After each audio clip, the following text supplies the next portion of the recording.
ধন, সম্পদ, ঐশ্বর্য। মানুষ হয় নিজের সৌভাগ্যের দ্বারা এগুলো লাভ করে থাকেন বা কর্মের দ্বারা। সৌভাগ্য আসলে কি? গ্রহের দশা, যা প্রত্যেক মুহূর্তে বদলাতে থাকে। কর্মের মাধ্যমে যখন আপনি ধন অর্জন করেন, তখন সেই ধন আপনার আগামী প্রজন্ম লাভ করে। সেটা হয় সে ভোগ করে বা তার জন্য তার ভোগান্তি হয়। আর এটা নির্ভর করছে আপনার কর্মের ওপরে। কি কর্ম করেছেন আপনি সেই ধনকে লাভ করার জন্য। যদি আপনি সৎ পথে চলেন, আসুন আমার সাথে ভালোবেসে বলুন, রাধা রাধা। লোভ আপনার অন্তরের আরো একটা শত্রু। দেখতে গেলে এটা একটা শব্দ, একটা সংস্কৃত শব্দ। লব ধাতু থেকে উৎপন্ন হয়েছে। এর অর্থ কিছু লাভ করা। কিছু লাভ করা অনুচিত নয়, আরো কিছু লাভ করাও অনুচিত নয়, কিন্তু সব থেকে বেশি আমি লাভ করব। আমি আরো চাই, আরো বেশি চাই, আরো বেশি পেতে চাই। এটাই হলো লোভ। আর এই লোভ যখন গ্রাস করে, তখন আপনি যা পেতে চান, সে ধনই হোক বা মানই হোক, তা অর্জন করার জন্য মানুষ যে কোনো স্তরে পৌঁছে যেতে পারে। যদি মানুষ ধন অর্জন করতে চান, তাহলে তার জন্য তারা অধর্মের পথেও চলতে পারেন। যদি সম্মান অর্জন করতে চান, তাহলে অন্য মানুষকে ছোটও করতে পারেন। শেষ পর্যন্ত আপনার এটা মনে হতে পারে যে যদি একটু অল্পই প্রাপ্ত করতাম, কিন্তু ভালোবেসে প্রাপ্ত করতাম, এই জীবন আরো অনেক বেশি সুখী হতো। লোভ আপনার জীবনে, আপনার মনে কখন যে প্রবেশ করবে সেটা আপনি জানতেও পারবেন না। তাই এটা চিনতে শিখুন আর তৎক্ষণাৎ জীবন থেকে বাইরে ফেলে দিন। যা কিছু লাভ করতে চান তা ভালোবেসে লাভ করুন, আর সেই ভালোবাসার সাথেই বলুন, রাধা রাধা। জীবনে ক্ষমা চাওয়া তাও কিছুটা সহজ, ক্ষমা করতে পারা অত্যন্ত কঠিন। ক্ষমা 2 অক্ষরের এই শব্দ হতে পারে, কিন্তু অত্যন্ত বড় এই শব্দ, অত্যন্ত গুরুত্বপূর্ণ এই শব্দ। কখনো কখনো অন্য কাউকে ক্ষমা করে দেওয়া তাও কিছুটা সহজ কাজ, কিন্তু নিজেকে ক্ষমা করতে পারা অত্যন্ত কঠিন হয়ে দাঁড়ায়। অতীতে যদি আমাদের এমন কোনো ভুল হয় যে কারণে আমরা নিজেকে ক্ষমা করতে পারি না, অনেক সময় এমন কিছু ভুল করে বসি যে বিষয় শুধু আমরাই জানি, কিন্তু আমরা নিজেকে ক্ষমাই করতে পারি না। আর আমাদের বিকাশ সেখানেই স্তব্ধ হয়ে যায়। কারণ যদি আপনি ক্ষমা করতে না শেখেন, নিজেকে ক্ষমা যদি না করতে পারেন, তাহলে তা আপনার জীবনের সব থেকে বড় বাধা হয়ে দাঁড়াবে।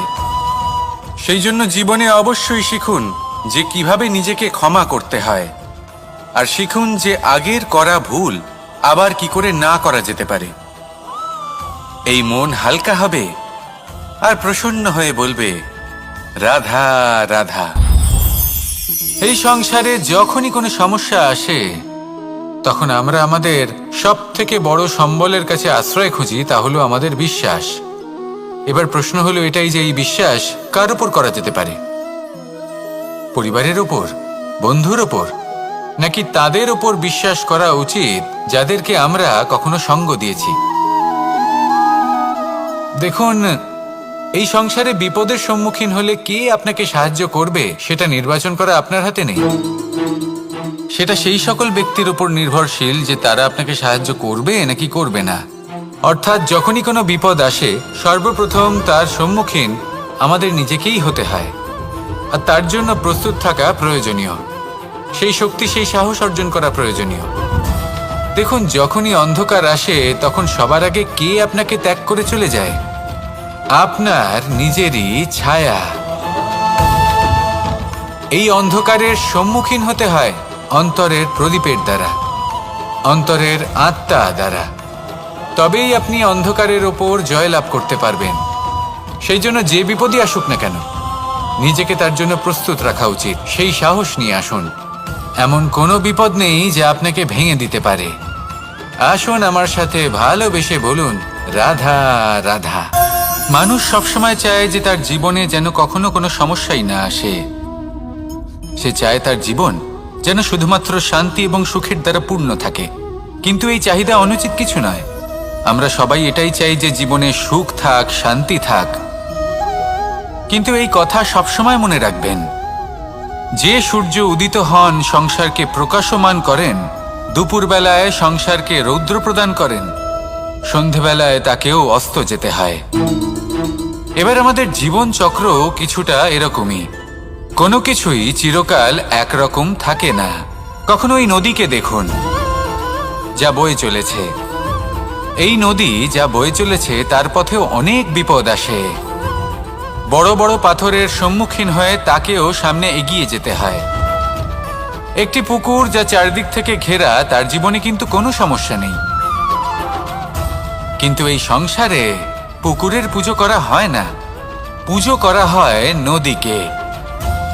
মনে রাখবেন, সমস্যার ঊর্ধ্বে তিনি উঠতে পারেন যিনি সমাধি লাভ করেছেন, যিনি এই সংসারেই নেই। যিনি এই সংসারে আছেন এবং জীবিত আছেন, তার জীবনের সমস্যা হলো শ্বাসবায়ুর মতোই গুরুত্বপূর্ণ। আসুন আমার সাথে ভালোবেসে বলুন, রাধা রাধা। আজ আমি আপনাকে একটা ছোট্ট কাহিনী শোনাবো। একবার আমি, রাধা আর দাদা, আমরা তিনজনে মিলে লুকিয়ে একটা উপবনে গেলাম আম পেড়ে খেতে। অনেক পরিশ্রম করে আমরা ওখানে পৌঁছলাম আর আমরা আশ্চর্যচকিত হয়ে গেলাম এটা দেখে যে এবার তো আম পাকেইনি। এবার দাদা কি করলেন, একটা আম পাড়লেন আর সেটা চাখলেন, আর উনি নিরাশ হয়ে পড়লেন।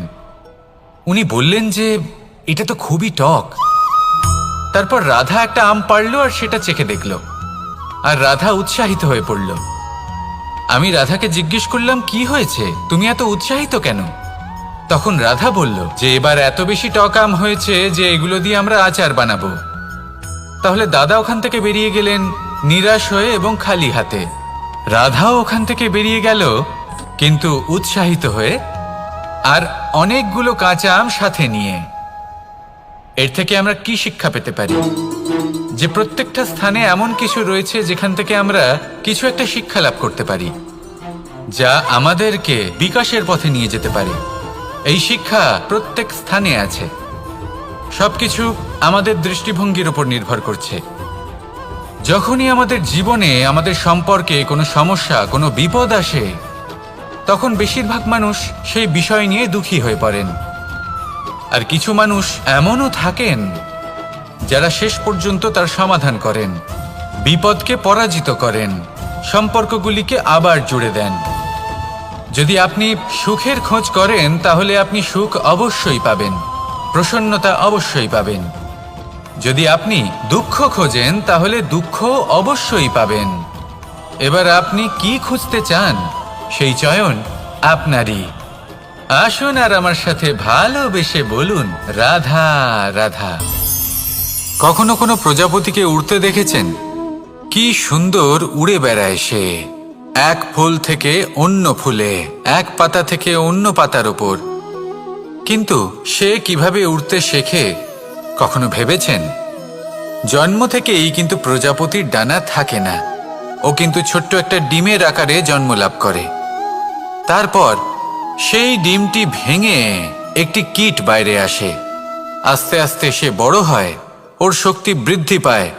তারপর সে সেই কীট দশা ত্যাগ করে নিজের ডানাগুলি মেলে। এই প্রক্রিয়া তার কাছে সরল নয়, অত্যন্ত যন্ত্রণাদায়ক প্রক্রিয়া, কিন্তু সে সেই যন্ত্রণা মেনে নেয়। আর তারপর আস্তে আস্তে সে উড়তে শেখে। শুধুমাত্র আকাশে উড়ে বেড়ায় তা নয়, আমাদের মনের মাঝে উড়ে বেড়ায়। এবার এই ডিম থেকে প্রজাপতি হয়ে ওঠার যে যাত্রা, এটা যতটা কঠিন, ততটাই কঠিন হয় এই সংসারে শ্রেষ্ঠ কর্ম করা, ততটাই কঠিন হয় এই সংসারে মহান হয়ে ওঠা। সেই জন্য প্রয়োজনীয় প্রচেষ্টা এবং সময়। নিরন্তর প্রচেষ্টা করতে থাকুন, পর্যাপ্ত সময় নিন, এবং আপনি নিজেকে এই আকাশে উড়ন্ত অবস্থায় পাবেন। আসুন আমার সাথে ভালোবেসে বলুন, রাধা রাধা, রাধা রাধা। আপনারা হয়তো ভাবছেন কি আশ্চর্য ব্যাপার, প্রত্যেকবার আমি কথা শেষ হওয়ার পরে রাধা রাধা বলি। এইবার আমি আগেই বলে দিলাম। কারণটা কি?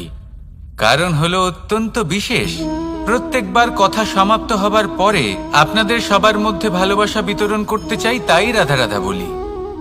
কিন্তু এইবার এই নতুন এবং বিশেষ সূত্রপাতে প্রথমে প্রেম বিতরণ করা অত্যন্ত আবশ্যক। এবার একটা বিষয় আছে যা জানেন হয়তো সকলেই, কিন্তু বুঝতে খুব কম জন পারেন। এই প্রেম, এই আনন্দ, এই সকল কিছুর সূত্রপাত হয় নিঃস্বার্থ আবেগের দ্বারা। ঠিক যেমন একজন মাতাকেই দেখে নিন। যখনই একজন মাতা সন্তানকে জন্ম দেন, তখন এই সংসার ভুলে যায় যে তার জন্য এটা একটা নতুন জন্ম। কারণ একজন নারী তখন একজন মাতৃরূপে নতুন ভাবে জন্ম নেন। একজন নারী স্ত্রী ও গৃহবধূ রূপে কিছু অধিকার লাভ করে থাকেন, কিন্তু তিনি যখন মা হয়ে যান তখন তিনি শুধুই দান করতে শেখেন। নিজের সন্তানের জন্য কত কিছুই না করেন, তাকে বাৎসল্যের সাগরে ভাসিয়ে নিয়ে যান। এই সংসারে রাজকুমার জন্ম নিতেই পারেন, তাকে রাম এবং লক্ষ্মণ কিন্তু মায়েরাই বানিয়ে তোলেন। একজন গোয়ালা জন্ম নেয়, তাকে দ্বারকাধীশ একজন মাই বানিয়ে তোলেন। পিতা হলেন সেই পর্বত যার একটা অংশ হলো তার সন্তান, কিন্তু মা হলেন সেই শিল্পী যিনি একটা পাথরকে খোদাই করে এমন এক মূর্তি গড়ে তোলেন যাকে সকলে পূজনীয় মনে করেন। তাহলে স্মরণ করুন সেই সকল মুহূর্ত যেগুলি আপনি নিজের মাতার সাথে অতিবাহিত করেছেন। অনুভব করতে পারবেন যে কিভাবে এক মুহূর্তেই এই মন প্রফুল্ল হয়ে ওঠে। এবারের কারণ কি?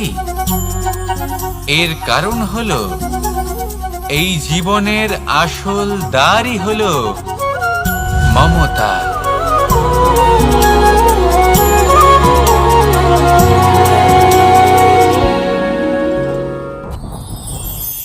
যত শক্তিশালী এই মন, তত শক্তিশালী এই শরীরও। এই যে আমাদের শরীর, এটা আসলে কি? এ হলো একটা রথের মতো। আর একটা রথ ততক্ষণ চলতে পারবে না যতক্ষণ না তাকে কোনো সারথি চালাবে। এই মন হলো শরীরের সারথি। এবার ভাবুন, যদি এই সারথি শক্তিহীন হয়, দুর্বল হয়, তাহলে এই রথের কি হবে? এটা উচিত পথে চলতে পারবে না, উচিত গতিতে চলতে পারবে না, মন মতো স্থানে এটা পৌঁছতেও পারবে না। সেই জন্য মনের শক্তি অত্যন্ত প্রয়োজনীয়। এবার মনের শক্তি আমরা কোথা থেকে লাভ করি? দৃঢ়তার শক্তি থেকে। এবার এই শক্তি আমরা কিভাবে বাড়াতে পারি? আমরা প্রতিদিন কিছু নতুন স্থির করি, কিছু ছোট কিছু বড়। আর যেই আমরা নতুন কিছু পূর্ণ করি, আমাদের মনের শক্তি বেড়ে যায়। আর যদি পূর্ণ না করতে পারি, মনের শক্তি কমে যায়।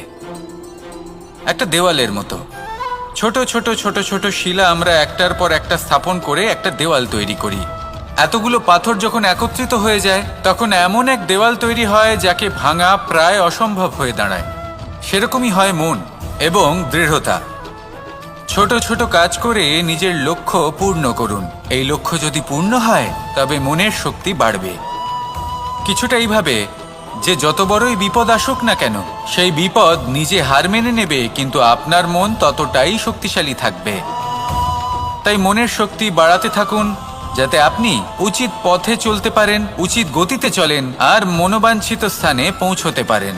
তবেই এই মন প্রসন্ন হয়ে বলবে, রাধা রাধা। আমি রাধাকে ভালোবাসি, আর এই কথাটা সমগ্র সংসার জানে। আর সময় অন্তরে লীলার দ্বারা, বিভিন্ন ঘটনা দ্বারা, কর্মের দ্বারা আমি নিজের এই ভালোবাসা রাধার সামনে প্রকাশ করি। এবার আপনি বলবেন, এসবের কি প্রয়োজন? রাধা কি এই কথা জানে না যে কৃষ্ণ তাকে কতটা ভালোবাসে? অবশ্যই জানে, কিন্তু এই যে ভালোবাসা, তা মনে রেখে দেওয়ার জন্য নয়, তা প্রকাশ করার জন্য। আর বারংবার এই ভালোবাসাকে প্রকাশ করা উচিত, উচিত সময় এবং উচিত সুযোগ দেখে। কিরকম? এবার যদি আপনি প্রেমীর সাথে কোনো উৎসবে থাকেন, তাহলে তার সাথে নৃত্য সঙ্গীত করুন।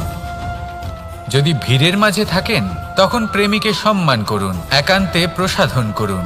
দুঃখের সময় তার হাত ধরে থাকুন, সুখের সময় আলিঙ্গন করে রাখুন। এই প্রেম যত প্রকাশ করবেন, ততই এই প্রেমের বৃদ্ধি হবে। এই প্রেম আরো বেশি গভীর হবে, অটুট হবে। তাই এই প্রেমকে মনে নয়, আপনার জীবনে স্থান দিন। মন খুলে প্রকাশ করুন আর আমার সাথে ভালোবেসে বলুন, রাধা রাধা। মুঠো হাতের শক্তি বেশি, মুঠো খুললেই তা দুর্বল। তা এমন কি থাকা উচিত এই বন্ধ মুঠোয় যা লাখের সমান? মানসিকতা এবং স্বপ্ন। মানুষ জন্মগ্রহণ করে, তার মানসিকতা সময়ের সাথে উন্নত হয়। মানসিকতা অনুযায়ী সে স্বপ্ন দেখে, আর সেই স্বপ্ন সার্থক করতে সে পরিশ্রম করতে থাকে। কিন্তু খুব গুরুত্বপূর্ণ একটা কথা আছে যা আপনার মনে রাখা উচিত। আপনার এই মানসিকতা, আপনার এই স্বপ্ন, তা যেন আপনার নিয়ন্ত্রণে থাকে। আপনার বন্ধ মুঠোয় যেন এর লাগাম থাকে, আপনি যেন এর প্রভু হন। যদি তা হয়, তবেই আপনি লাভবান হবেন। যদি এরা আপনাকে নিয়ন্ত্রণ করতে থাকে, যদি আপনার মুঠো খুলে যায়, না পথ আপনার নিয়ন্ত্রণে থাকবে, না মানসিকতা থাকবে, না স্বপ্ন নিয়ন্ত্রণে থাকবে। আর যদি তাই হয়, তাহলে আপনি আপনার ভবিষ্যৎ নষ্ট করে ফেলবেন। তাই নিয়ন্ত্রণ করতে শিখুন নিজের বিচার বুদ্ধি, নিজের মানসিকতা, নিজের স্বপ্নকে। নিজের এই স্বপ্ন পূরণ করুন আর আমার সাথে ভালোবেসে বলুন, রাধা রাধা। আমার কাছে যশোদা মা যেমন, আমার কাছে দেবকী মা যেমন, আমার কাছে ঠিক তেমনই হলেন গোমাতা। এবার ভেবে দেখার বিষয় হলো এটা যে এই সংসারে অসংখ্য প্রাণী আছে। একজন গাইকে একজন মায়ের মর্যাদা কেন দেওয়া হয়? তাহলে এর অনেকগুলো কারণ আছে। এই গাই অর্থাৎ গোমাতা, এনারা হলেন অত্যন্ত শান্ত, শান্তিপ্রিয়, কখনো কারোর কোনো ক্ষতি করতেই পারেন না। গোমাতা যে দুধ নিজের বাছুরকে পান করান, সেই দুধই আমাদেরও দেন। সেই দুধ পান করে আমরা শক্তি লাভ করি। এই দুধ থেকে আমরা মাখন, ঘি, পায়েস, এইসব সুস্বাদু খাবার লাভ করি। গোমাতার গোবর আমাদের জ্বালানি হিসেবে সাহায্য করে, যার ফলে খুব কম সংখ্যক কাঠ ব্যবহার করা যায় এবং বেশিরভাগ জঙ্গল সুরক্ষিত থাকে। গোমাতার গোমূত্র, সেটাও আমাদের কাছে লাভজনক। এর দ্বারা আমরা অনেক রোগ থেকে মুক্তি লাভ করতে পারি। গোমাতা যখন একটি বাছুরকে জন্ম দেন, তখন সেই বড় হয়ে আমাদের ক্ষেত কর্ষণ করে। সেই জন্য গাইকেও জীবনে মায়ের মর্যাদা দেবেন। যতটা সম্ভব তাকে সেবা করুন এবং ভালোবেসে তাকে পালন করুন। এই মন নিজে থেকেই প্রসন্ন হয়ে বলবে, রাধা রাধা। চলতে থাকা, থেমে যাওয়া, বিশ্রাম নেওয়া, তারপর দম নিয়ে পুনরায় দাঁড়িয়ে পড়া, আর তারপর আবার সেই পথ চলা। এটা জীবনের অভিন্ন এক অঙ্গ, এটার থেকে আপনি পালাতে পারবেন না। কিন্তু এই অঙ্গকে আপনি নিজের জীবনে কিভাবে প্রয়োগ করবেন, কিভাবে তাকে কাজে লাগাবেন, সেই সিদ্ধান্ত আপনাকে নিতে হবে। যারা হেরে যান তারাও জীবনে থমকে যান, আবার যারা জেতেন তারাও দাঁড়িয়ে পড়েন। যারা হেরে যান তারা হাঁপিয়ে দাঁড়িয়ে পড়েন, যারা জিতে যান তারা দাঁড়িয়ে পড়েন সেই সর্বোচ্চ স্তরে পৌঁছে গিয়ে। এবার দাঁড়াতে তো আপনাকে হবেই, তা হতেই হবে। কিন্তু কখন, কিভাবে দাঁড়াবেন, ক্লান্ত হয়ে নাকি সর্বোচ্চ স্তরে পৌঁছে গিয়ে, সেই সিদ্ধান্ত আপনার।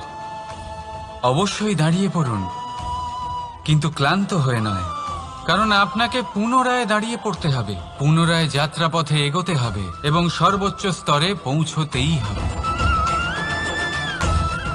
রাধা রাধা। স্বপ্ন, আমরা জীবনে স্বপ্ন দেখতে থাকি, সেটা পূরণ করার পূর্ণ প্রয়াস করে থাকি। কিন্তু এই স্বপ্ন পূরণ না হওয়ার পরিস্থিতিতে আমরা ভেঙে পড়ি, ছিন্ন বিচ্ছিন্ন হই, আর তারপরেই বোঝা আমরা আগামী প্রজন্মের ওপর রীতিমতো চাপিয়ে দিই। আমরা এটাই মনে করি যে আমরা যেটা হতে পারিনি সেটা আমাদের সন্তান অবশ্যই হবে।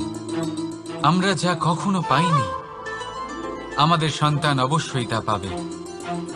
এটা যে অনুচিত সেটা আমরা ভাবি না, কিন্তু এটা ভুল, আর এই ভুল আমরা সকলেই করে থাকি। সন্তান প্রকৃতি আর পরমাত্মার আশীর্বাদ। ওদের ভেতরে তাদের নিজের একটা অস্তিত্ব লুকিয়ে থাকে, সেটা রাধা রাধা। এই পুকুর দেখছেন আপনি? পুকুরের জল কখনো প্রবাহিত হয় না, একই স্থানে জমে থাকে, আর সেই কারণে কিছুদিন পর ময়লা হতে শুরু করে। কিন্তু তাও আমরা একে ত্যাগ করি না, আমরা তবুও একে পুজো করি। শুধুমাত্র এই কারণে নয় যে অতীতে সে আমাদের তৃষ্ণা মিটিয়েছে, কিন্তু এই কারণেও যে যদিও বা সে ভবিষ্যতে আমাদের তৃষ্ণা না মেটায়, কিন্তু প্রয়োজন হলে আগুন অবশ্যই নেভাতে পারে। ঠিক সেই রকমই হয় আমাদের সম্পর্ক, সম্পর্ক যা আমরা বহু বছর পরিশ্রম করে তৈরি করি, যে দরকার পড়লে আমাদের সহায়ক হয় কোনো না কোনোভাবে। সেই জন্য সম্মান করতে শিখুন এই সম্পর্কগুলিকে, শিখুন এই সম্পর্কগুলিকে অটুট রাখতে। কথায় কথায় এই সম্পর্কগুলিকে ভেঙে দিতে শিখবেন না। রাধা রাধা। বিষ, এই শব্দটা শুনলেই মনে অনেক কল্পনা জন্ম নেয়। কল্পনা অসহ্যকর তিক্ততা, কল্পনা অত্যন্ত বেদনাদায়ক মৃত্যু। এবার যদি আপনাকে জিজ্ঞেস করা হয় যে সবচেয়ে বিষাক্ত বিষ কোনটা, তাহলে আপনি কি বলবেন? কেউ বলবে সর্পের বিষ, কেউ বলবে কাঁকড়া বিছের, কেউ বলবে কালকেউটের বিষ। কিন্তু না, এই সমস্ত রকম বিষ সেই বিষের সামনে টিকতে পারবে না যাকে আমরা বলে থাকি কানের মধ্যে ঢালা বিষ। শুনতে অত্যন্ত মিষ্টি, কিন্তু তিক্ততায় অত্যন্ত বিষাক্ত। পেটের মধ্যে যাওয়া এই বিষ শুধুমাত্র একটি মানুষের মৃত্যুর কারণ হয়, কেবল একটি। কিন্তু কানের মধ্যে ঢালা এই বিষ একাধিক সম্পর্কের নাশ করতে পারে। আর এটাতে সেই ব্যক্তির ভুল নেই যে আপনার কানে বিষ ভরেছে, আপনি তাকে দোষ দিতে পারেন না। এখানে দোষ আপনার নিজের, যে এই বিষকে আপনি নিজের উপরে প্রভাব ফেলতে দিয়েছেন, এই বিষকে সুযোগ দিয়েছেন আপনার ক্ষতি করতে। এটা আপনার ভুল। সেই জন্য কুমন্ত্রণায় কখনো কান দেবেন না। আপনার মনে ভালোবাসার দৃঢ়তা জাগিয়ে তুলুন আর নষ্ট করে দিন এই সংসারের সমস্ত বিষের প্রভাবকে। রাধা রাধা। জীবন, আমাদের এই জীবন সুখ আর দুঃখ, এই দুইয়ের মিশ্রণ। এদের সংমিশ্রণই জীবনের ভারসাম্য বজায় রাখে। এখন এই সুখ, সুখ এমন এক বস্তু যাকে সবাই খুঁজে চলেছে। দুঃখ এমন এক অনুভূতি যা সবার কাছে আছে। আমাদের প্রত্যেকের জীবনে সুখ আর দুঃখ আসতে থাকবে আর যেতেও থাকবে, এটা অবশ্যই জীবনে থাকবে। কিন্তু সফলতা, এটা সবার জীবনে আসে না। কেন? কারণ এই সফলতা সুখ আর দুঃখের দ্বারা প্রাপ্ত হয় না। সফলতা প্রাপ্ত হয় নিজের উপরে বিশ্বাস করতে থাকলে। আকাশের ওই সূর্যকে দেখুন, সূর্যের বিশ্বাস আছে নিজের উপর যে সে সমস্ত জগৎকে আলোকিত করতে পারবে, নিজের প্রথম রশ্মি দিয়ে অন্ধকারকে দূর করতে পারবে। সূর্য এই বিশ্বাস নিয়েই আসে আর কিছুক্ষণের মধ্যেই সমস্ত সংসার থেকে অন্ধকারকে বিনাশ করে ফেলে সে। তাহলে মনে রাখবেন, এই সুখের আভাস, এই দুঃখের অনুভূতি আসতেও থাকবে আর যেতেও থাকবে। শুধু নিজের উপরে বিশ্বাস রাখুন, তারপর দেখবেন এই সফলতা আপনার দাস হয়ে থাকবে। রাধা রাধা। চাঁদ কত শ্রেয়, শুভ্র, কত সুন্দর, কিন্তু যদি আপনি মনোযোগ সহকারে দেখেন তাহলে দেখবেন এই চাঁদেও দাগ আছে। আর এই দাগগুলি থাকার কারণে কি এই চাঁদের মাহাত্ম্য কখনো কমে যায়? কখনো নয়। এর কারণ হলো চাঁদের নিরন্তর চেষ্টা। একবার এই আকাশে দেখুন, এই অন্ধকার সবসময় চেষ্টা করে চাঁদকে ঢেকে দেওয়া, কিন্তু এই চাঁদ সবসময় এই অন্ধকারের সাথে লড়াই করতে থাকে। অমাবস্যা থেকে শুরু করে চাঁদের এই যাত্রা পূর্ণিমা অবধি পৌঁছেই যায়। আর তাই এই চাঁদের পুজো করা হয়, এই কারণে এই চাঁদকে মাহাত্ম্য দেওয়া হয়। এইভাবেই যদি আপনার মধ্যে কোনো দোষ থাকে, কোনো খারাপ কিছু থাকে, তাহলে সেটা কোনো বড় ব্যাপার নয়। চেষ্টা করুন সেটাকে শুধরে নেওয়ার, কিন্তু সেই কারণে নিজেকে খারাপ মনে করা এটা অনুচিত। নিজের ভুলগুলো, নিজের দোষগুলো, নিজের খারাপ দিকের কথা ভুলে আপনি এই সংসারের ভালোর দিকে প্রস্থান করেই দেখুন না। আপনি দেখবেন আপনার অন্তরের তেজ ঠিকরে বেরোচ্ছে। রাধা রাধা। এই পিঁপড়েদের দেখছেন আপনি? সবাই একই রকমের। এদের মধ্যে তফাৎ খুঁজে বার করা অসম্ভব। মনে হয় যেন ওদের আলাদা আলাদা অস্তিত্বই নেই। কিন্তু যদি আপনি মন দিয়ে দেখেন তাহলে দেখবেন প্রতিটা পিঁপড়ের আলাদা কাজ নির্ধারিত, তাদের আলাদা অস্তিত্ব আছে। কেউ বাড়ি বানানোর জন্য মাটি সংগ্রহ করতে পটু, কেউ ঢিপি বানাতে পটু, কেউ খাবার খোঁজায় পটু, আবার কেউ সেই খাবার আনায় পটু। ঠিক সেরকমই হয় মানুষেরা। মনে হতেই পারে সবাই একই রকম, কিন্তু প্রতিটা মানুষের ব্যক্তিত্ব, প্রতিটা মানুষের অস্তিত্ব ভিন্ন হয়। আর সত্যি কথা বলতে কি, প্রতিটা মানুষের ভিন্নতাই আমাদের প্রগতির দিকে নিয়ে যায়। ভাবুন, যদি আপনাকে কারোর সাথে হাত মিলিয়ে চলতে হয়, তাহলে আপনাকে আপনার সোজা হাত তার উল্টো হাতে ধরে এগোতে হবে।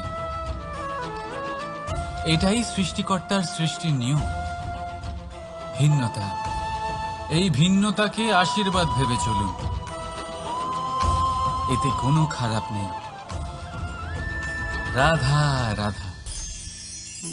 দাদা আমাকে বহুবার জিজ্ঞেস করেন যে কানাই, তুমি রাধার সাথে এই সংসারকে প্রেম শেখাতে এসেছো, তাহলে কেন তুমি রাধাকে এত বিরক্ত করো? কেন ও তোমাকে বিরক্ত করে? কেন এই ঝগড়াঝাটি হয়? কেন এই টানাপোড়েন চলে? এবার এটার উত্তর আমি কিছুটা এইভাবে দিতে চাই। পিঁপড়ে সেই বাড়িতেই প্রবেশ করে যেখানে মধু উপস্থিত আছে। যদি আপনার বাড়িতে মধু থাকে, কোনো মিষ্টি জিনিস থাকে, মিষ্টত্ব থাকে, তাহলে পিঁপড়ে সেখানে অবশ্যই প্রবেশ করবে। ঠিক এইরকমই হয় আমাদের সম্পর্ক। এর মধ্যে ছোটখাটো ঝগড়াঝাটি, টানাপোড়েন, রাগ করা, মন ভাঙানো, এই সব তো চলতেই থাকে। বিশেষ করে সেই সম্পর্কগুলিতে যেখানে মিষ্টত্ব আছে। মনে রাখবেন, যেই সম্পর্কে কোনো খুনসুটি নেই, রাগ করা, মান ভাঙানো নেই, কোনো ছোটখাটো ঝগড়াঝাটি নেই, সেই সম্পর্ক শুধুমাত্র মস্তিষ্ক দিয়ে পালন করা হচ্ছে, মন থেকে নয়। তাই মন থেকে ভালোবাসতে শিখুন। আর এই ছোটখাটো ঝগড়াঝাটির, এই অম্ল মধুর খুনসুটির আনন্দ উপভোগ করুন, কারণ এতেও ভালোবাসা আছে। রাধা রাধা। এই পুস্তক বড়ই কাজের জিনিস।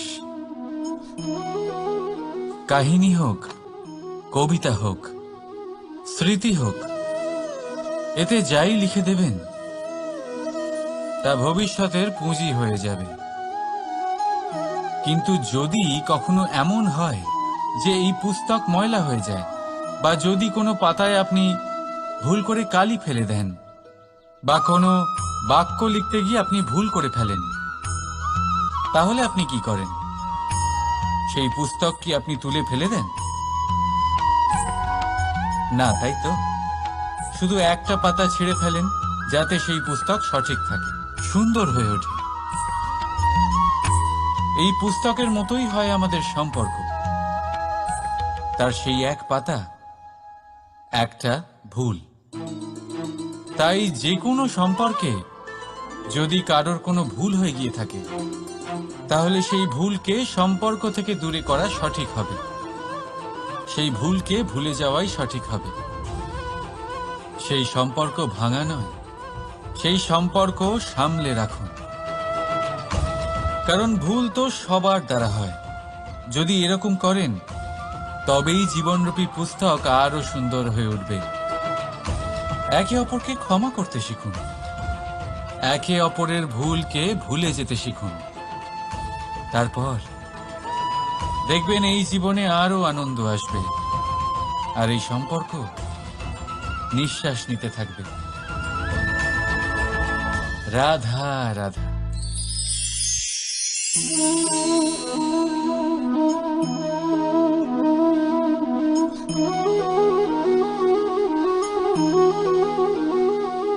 আমার এই ছায়া দেখতে পাচ্ছেন আপনি?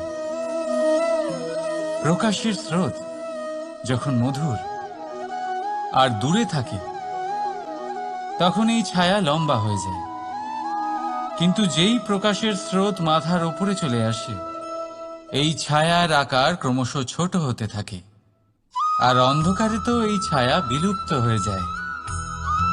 কিছুটা এরকমই হয় আমাদের অহংকার। সুখের আগমন হলে, বৈভবের উপলব্ধিতে এটা বাড়তে থাকে। কিন্তু যেই সংকটের তাপ বেড়ে ওঠে, অহংকার ছোট হতে থাকে। আর যখন সংকটের এই অন্ধকার আমাদের চারিদিক থেকে ঘিরে ধরে, তখন এই অহংকার আমাদের ছায়ার মতোই বিলুপ্ত হয়ে যায়। তাই সেই কেউ নয়, এই আত্মসম্মান নয়, এ হলো অহংকার। আর অহংকার আর কিছুই নয়, শুধু পতনের দিকে প্রথম পদক্ষেপ। আর এই জীবনে পতনের দিকে নয়, প্রেমের দিকে এগিয়ে যান। আর আমার সাথে ভালোবেসে বলুন, রাধা রাধা। আপনি কি কখনো ফলে ফুলে পরিপূর্ণ বৃক্ষ দেখেছেন? তার ডালগুলো কিরকম স্বাধীনভাবে বেড়ে ওঠে। কিন্তু যদি এই ডালগুলো মূলের সাথে ঠিকভাবে যুক্ত না থাকে, সেই বৃক্ষের মূলগুলি গভীর না হয়, তাহলে কি হবে? তাহলে কি সে সেই সব সুবিধা পাবে? কখনোই নয়। সেই বৃক্ষের ডাল পড়ে যাবে, সেই বৃক্ষ ভূমিষ্ঠ হয়ে যাবে। ঠিক সেইভাবেই চিন্তা ভাবনার স্বাধীনতার আনন্দ আপনি তখনই আস্বাদন করবেন যখন আপনার শিক্ষা গভীর হবে।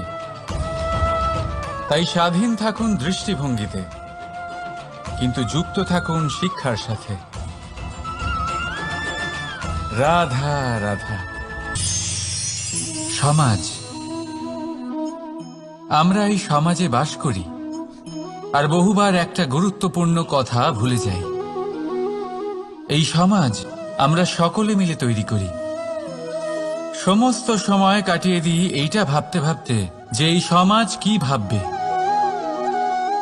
আমার কি করা উচিত, আমার কি ভাবা উচিত, কি পড়া উচিত, কোনটা সঠিক কোনটা ভুল।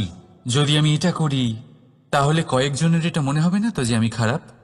যখন আমি তা নই, মনে ভয় উৎপন্ন হয় সেই কয়েকজন মানুষের জন্য। তার কারণ হলো আমরা আমাদের মনের কথা শুনতে পাই না, না শুনতে পাই, না বলতে পারি, আর না করতে পারি। সেই কয়েকজন মানুষের ভয় আমরা খারাপের বিরোধিতা করা ছেড়ে দিই। কিন্তু কখনো নিজেকে জিজ্ঞেস করুন, শেষ পর্যন্ত কারা এই কয়েকজন মানুষ? এই সংসারে প্রতিটি মানুষেরই নিজের আলাদা আলাদা ব্যক্তিত্ব আছে, আলাদা দৃষ্টিভঙ্গি আছে। তাই যদি আপনি এটা ভাবেন যে আপনি সবাইকে খুশি করতে পারবেন, তাহলে আপনি ভীষণ বড় ভুল করছেন। জীবনে কর্ম তাই করুন যাতে আপনার অন্তরাত্মা সন্তুষ্ট হয়, আর অন্তরাত্মা সন্তুষ্ট তখনই হবে যখন আপনার কর্ম শুভ হবে। তাই নিজের মনের কথা শুনে এই সংসারে শুভ কর্ম করতে থাকুন, তবেই এই সংসারের কর্মে আপনি সার্থক হবেন। রাধা রাধা। এই পাতাকে দেখুন, কত কোমল, কত শীর্ণ। যদি এর উপরে একটুও জোর খাটান, বেঁকে যাবে। পাতা তো এরকমই হয়, একটু জোর খাটালেই তা বেঁকে যায় এদের নমনীয়তার জন্য। কিন্তু ওদের এই নমনীয়তার জন্য ঝড়ে, বিপর্যয়ে ওরা ভেঙে পড়ার থেকে বেঁচে যায়। যদি এদের বদলে কোনো দৃঢ় বৃক্ষ হয়, তখন হাওয়ার তীব্র গতি সে সহ্য করতে পারে না, তার সম্মুখীন হতে পারে না, ভেঙে পড়ে যায় সে। ঠিক সেই রকমই হয় আমাদের সম্পর্ক।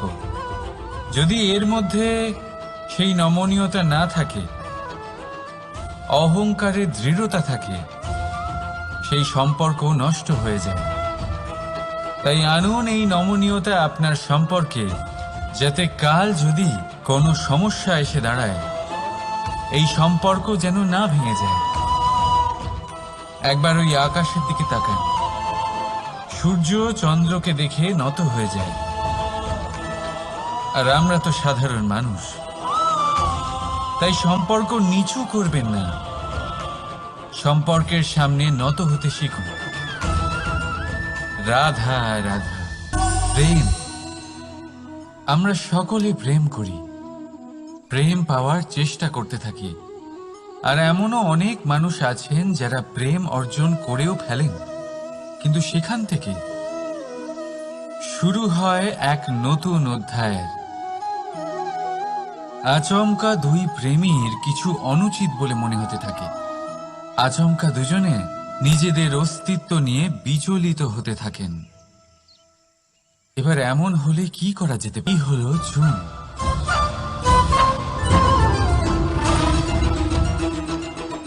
এবার এটাকে দেখুন, যখন চুন আর হলুদকে একসাথে মিলিয়ে দেওয়া হলো, তখন ওরা নিজেদের রং ত্যাগ করে দিয়ে একটা নতুন রং তৈরি করল। প্রেমের রঙও কিছুটা এইভাবে অর্জন করা হয়। এখানে কোনো আমি থাকে না, শুধু আমরা হয়, শুধু একাত্ম হয়। সেই জন্য ত্যাগ করুন নিজের অস্তিত্বকে, আর মনের উত্তেজনাকে আলিঙ্গন করুন। তারপর দেখুন আপনার এই প্রেম আপনাকে কোথায় কোথায় নিয়ে যায়। রাধা রাধা।